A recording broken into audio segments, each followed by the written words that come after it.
Kung ikaw ay tagi-taytay at ay hanap mo lamang ay masarap at hindi tinipid na halo-halo, ay bes, dito ka na sa may kainan dyan. Ay, naku po.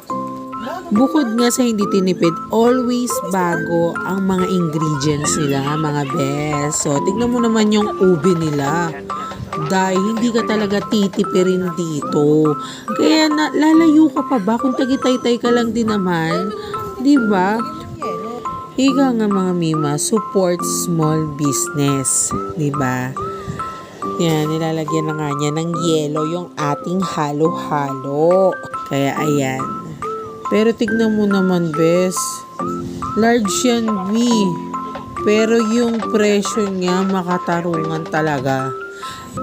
Budget meal yung presyo, pero tignan nyo naman, sasakupin na ng gatas ang yelo ng halo-halo. Oy, nako, tamang-tama, mag-crave kami para bukas order ka na, ha?